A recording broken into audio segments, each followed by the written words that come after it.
In this video, we're going to go over the history of wages, how they've changed, the losses and gains, how we fought for it, and what rights and equalities have been either lost or given.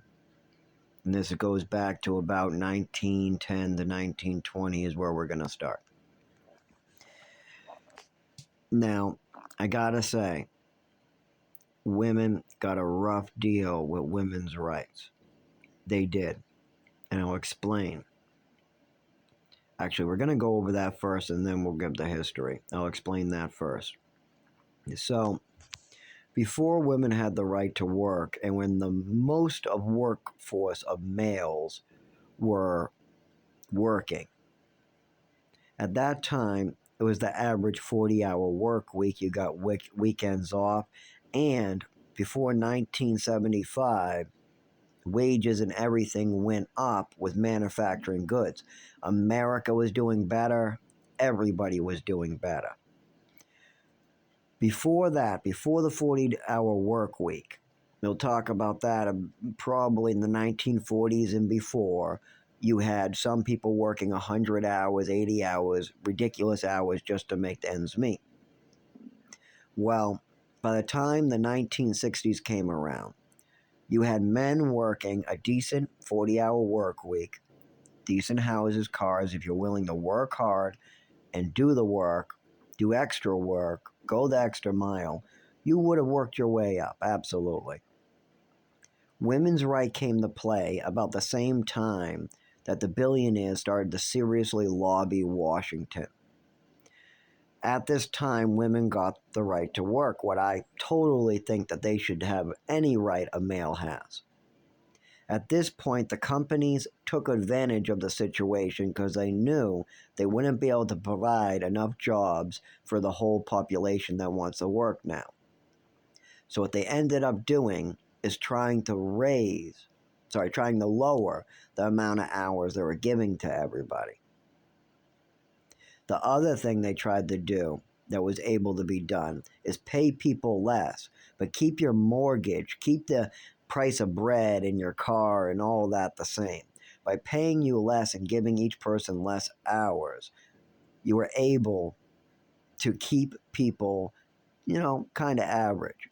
The only problem is the corporations didn't like this, so they started to try to stack on hours. They found ways to do away with the 40-hour work week. There's been many times where I've worked 50-hour work weeks and I did not get paid my overtime. There were several times where I've had wage theft. There's been several times where I worked a whole week and didn't get any paycheck. I'm still owed a $500 paycheck from the New England Wire Company and Ang Lee's best father. There's been many times I've had my wages theft, my wages taken. And I go the extra mile. I hear it all the time at work that I'm like the most prized employee and they're thanking me for keeping that place afloat. Because they even say if it wasn't for me, the place would have closed down a while ago. And hearing those things make me feel good. So anyways, they ended up racking on the hours, giving you less money, and then both sides. So the male would be working a 50-hour work week. The female would be working a 50-hour work week, and they would barely make ends meet for their house. Now, if they move into a cheap, like one-bedroom apartment or two-bedroom apartment, more meant for a single person, then they might be able to make it. But even single people, they break even right now in the 2020s. We break even. You work 50 hours at a minimum wage job, and you have a one-bedroom apartment. They're usually the same. And that's the way it is now. And that's because they kept on letting inflation go up without giving us any more money. And that's how they kept on keeping our paychecks low. They kept our paychecks low, not by cutting us or taking any money out of our paychecks. No, by keeping us on the same minimum wage for 4 years. How many people get an increase of their wages every year? Just like Social Security gets every year. How many times do they adjust your wages? Are they adjusting it to meet the cost of inflation, housing, gas, oil? Are they? Look at the charts from the last 60 years and tell me, are they?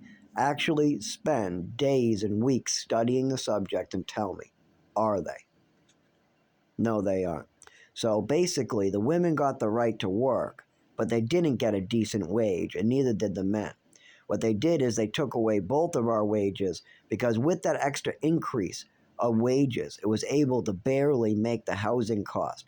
And families that had two incomes were making it, but barely. People with one income, they weren't making it at all. They had to downsize to nothing or live in a tent. And this is how it went. And this is because the corporations took advantage of our government. And the corporations and the big business and the 1%, especially the pharmacies, the doctors, oil companies, big tobacco, any of these type of big corporations, they have way more power than we do. There's many bipartisan issues that the people want, and we cannot move forward because it's not in the interest of the corporations. And now look, now we've been fighting for 30 plus years for the climate, for not killing the earth. And now the corporations have started pouring money and trying to figure out how they can profit off the green movement. First, they try to halt the green movement, halt anybody from caring about the earth. And now they want everybody to care about the earth. See, in the 60s, there was many people playing these videos about caring for the earth. There was many people. But this attitude of, no, the earth will be fine, that comes from somewhere. It comes from a narrative, from what you hear around you. What you see, what you hear will shape your opinion. And if you're listening to CNN crap from Democrats and Fox from Fox News Republicans, you're not going to be educated. No, you're not going to know the facts. No, you got to use many sources and look for the bullshit. Then take the bullshit out and figure out what you can actually call true. Anyways, hopefully people will wake up to what's going on. I won't get to see the bright world. I mean, I've had my whole body destroyed. I had a crazy mother. The pharmacies and the pharmaceutical drug companies, they've destroyed my whole body. The doctors, before I was 10 years old, had me loaded up on pills destroying my body. They used me like a cash cow. And I've already had many close calls. I'm not sure if you can see the scar there. This is pretty fuzzy. I got another one up there. Bunch on the back of my head, my knees, everywhere. I've also had cars really close to running over my head. I've also froze to death several times. And then like a day later, somebody found my frozen unconscious body. They said I was dead, or I was pronounced dead on arrival, but I wasn't dead, and they were able to bring me back or something like that. Once I woke up with like bag lunches, and they said they had to heat up my body, and they couldn't detect a heart rate, and my body temperature was, I mean, it was like dead temperature, like 70s, as the lady said, like 79 or something. I mean, that seems like ridiculously low. And they handed me some paperwork, but I was living on the street, so it's not like I had any filing cabinet or house or anywhere to put it, and nothing stayed. It was whatever clothing I had on me and whatever was in my pocket. So yeah, seizure after seizure I get from cold, flashing lights, noises. It goes back, though, much further. When I was like 10 years old, I ended up falling on the ground from flashing fireworks and the loudness of the fireworks. It sent me on the ground. I felt pain in my ears and a shock through my back, going through all my muscles, and I couldn't stand up on my legs. It sent me right to the ground. So this has been a long issue. I even had a doctor who said I had coordination issues, and I went to physical therapy at like the age of 9. So this was before I even moved to Texas. So this has been going an ongoing issue, but I only know what it is and some of the things that caused it now. See, what was weird for me is I wasn't born with it. It all came suddenly, and then there was events that made it worse over time, so it was hard to figure out. But anyways, in my case is different. I was destroyed. I don't get to see this new world. Um, I'll be lucky if I get to see 10 years from now. But if we work hard now and we unite, we bring the United States of America to be united like is in the title, instead of the broken states of America like it is now. I mean, we are called the United States of America, right? Then why can't we unite and come together on any damn thing? We all say wages are too low. We all say that inflation is too high. We don't like companies taking advantage. We don't like companies paying our politicians and bribing them and giving them vacations to get their way. We all say that there's bad things out there we don't like, but when we try to change them, nothing happens. Well, why don't we try to do something about the lobby? Because the reason that a lot of things do not get done in this country and why we're not united is the corporations are using propaganda, what is very, very effective. I mean, the creator who made propaganda did it for a reason, and he said that this stuff would be over 90% effective to convince the population to consume. Because, oh yeah, by the way, the person who invented propaganda ended up using it for advertisement purposes.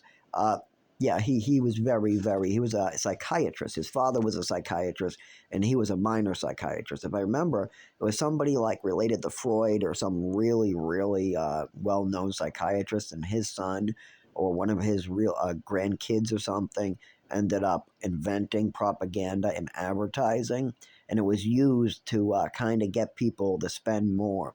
And the corporations have been using that to change public opinions for politics. They used to use it to sell products, but now they're using it to sell you an opinion. And keep that in mind. They're selling you an opinion on TV, on your phone. Don't buy it. Your opinion is yours. Your opinion is yours. Don't let anybody sell you an opinion. You make your own opinion.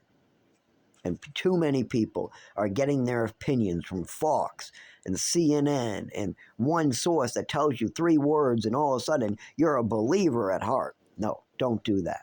Do your research. Be smart.